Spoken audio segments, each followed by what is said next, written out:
Are you looking for some photography ideas for things that you can do at home? If so, you are in the perfect place. In this video, I'm going to share with you 10 different ideas for images you can take and little mini projects that you can do, all without leaving the house. So if you're new here, hello, my name is Audrey-Ann from Live Snap Love, where I teach you how to master your camera so you can beautifully capture your children, your family, and your everyday life. Now you'll find links to everything that we mention in this video in the description below, so be sure to check that out too.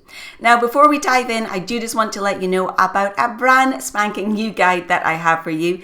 50 ways to improve your photography. So if you want to take some of the ideas in this video further or just get some more suggestions, then be sure to download that. It's completely free and you'll find a link to it underneath this video. But for now, let's go right ahead and dive into those 10 different ideas of photographs you can take at home. So idea number 1 is natural light portraits. So you really can take the most amazing portraits indoors with nothing more than a large window and some natural light. So to begin with, try to use a window that is larger than your subject and that does not currently have direct sunlight coming through. This will turn your window into a giant softbox and allow you to take beautiful portraits. Now do also try mixing up how you light your subject. You could try lighting them from the front at a 45-degree angle, a 90-degree angle, and you could even try using backlight too. If you want to take this further, you can also experiment with using smaller windows so that you get different types of light, less light in, and you can actually just, for example, use rim light and things like that. So there is so many ways to use the light from your windows to create natural light portraits indoors. Idea number 2 is more of a creative exercise for you to do. This is the Creative Egg Challenge. Now, it's a classic artist's exercise and it will be absolutely fantastic for you regardless of what stage you are in your photography journey. So if you are a beginner, it's a great way to start seeing light and shadows or just play with different compositions. And if you're more advanced, it can be more challenging to come up with different, more advanced compositions and also use things like color theory when doing this exercise. So here's how to do it. Simply take an egg, or if you prefer any other simple everyday object, and find at least 10 completely different ways to photograph it. Think about using light in different ways, different compositional techniques, adding depth, using color, using texture to add interest to your subject. And definitely feel free to play around with it too. For example, crack open the shell and photograph the contents or the shells themselves. Or if you were photographing a lemon instead of an egg, you want to do something different, slice that and photograph the inside. You can also add other elements to the scene, change out the background, move the item to a different location. Remember, there's no rules as such with this exercise. If you want to make it harder, impose some, for example, keeping it in one location. So the third idea I have for you is some daily life photography. Now, I know some people may shy away from photographing their daily life, but it really is just as challenging as other types of photography. And you can create some really beautiful, compelling images just of simple, everyday moments. So I suggest that you start by creating a bucket list of images you'd like to capture. This will just help it feel less random and like you're just photographing anything and make you feel like you have more of a purpose. So if you are struggling with what to photograph, start by creating a bucket list. You can always look at Pinterest or in Instagram to get some ideas. Then try to photograph your daily life or an activity within it, but pay close attention to things like light, background, angles, composition, and so on. Your goal here is to lift what could otherwise be seen as just a snapshot into something beautiful and artistic. Idea number 4 is macro photography. Now, without a doubt, macro photography has been a real unexpected joy for me in photography. It allows you to see the world in a whole new way, and you can definitely start to appreciate the beauty of all those little items around you in your home.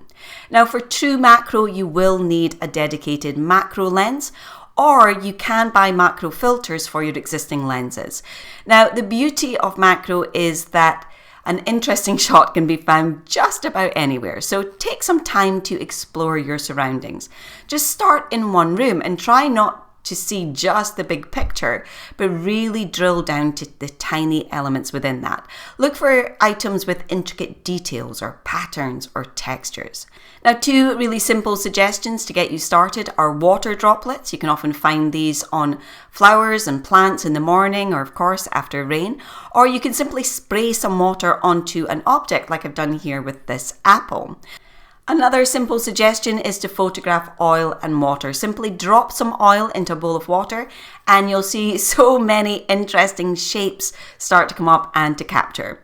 So moving on now to number 5, and we're halfway through our list, is food photography. Now food is such a fantastic thing to photograph, as you can capture just such a wide range of textures and colours. Again, don't just quickly snap a photo of your dinner. You really want to be thinking about light and composition here too. Now, natural light is definitely best for food photography, unless you're particularly happy and know how to use artificial light, such as softboxes or a speed light.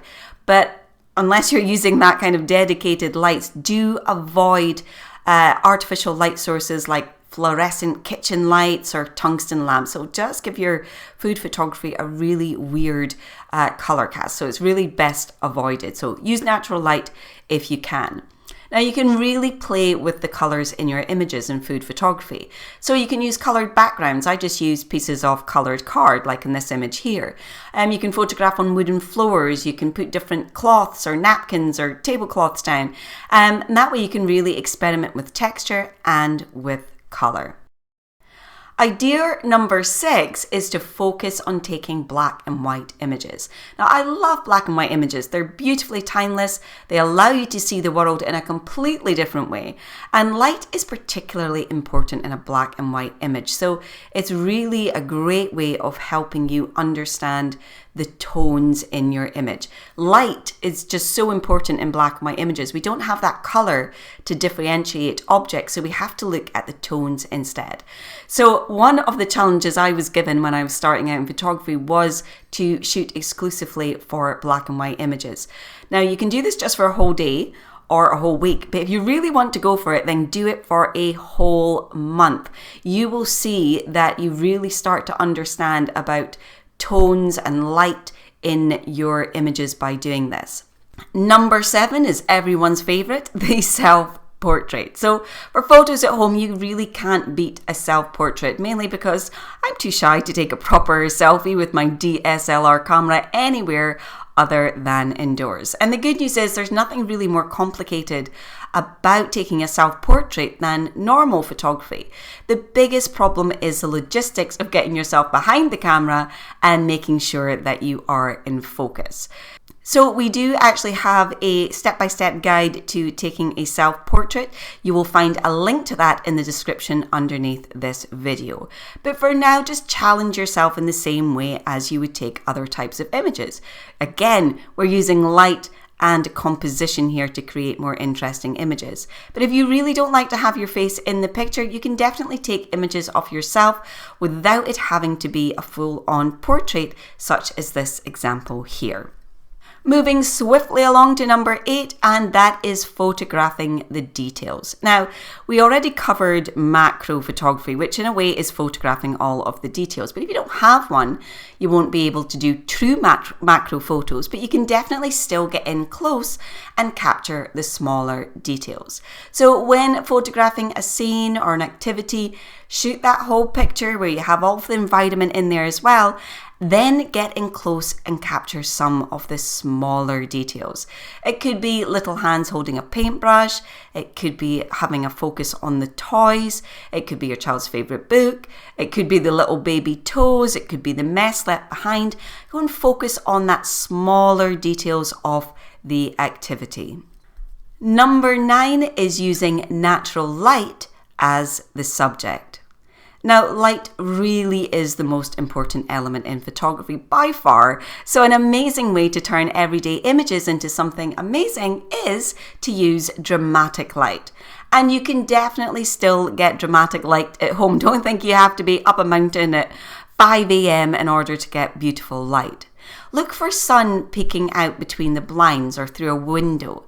If you can venture into the back garden, you want to take this a little bit further, you can look between the leaves of a tree.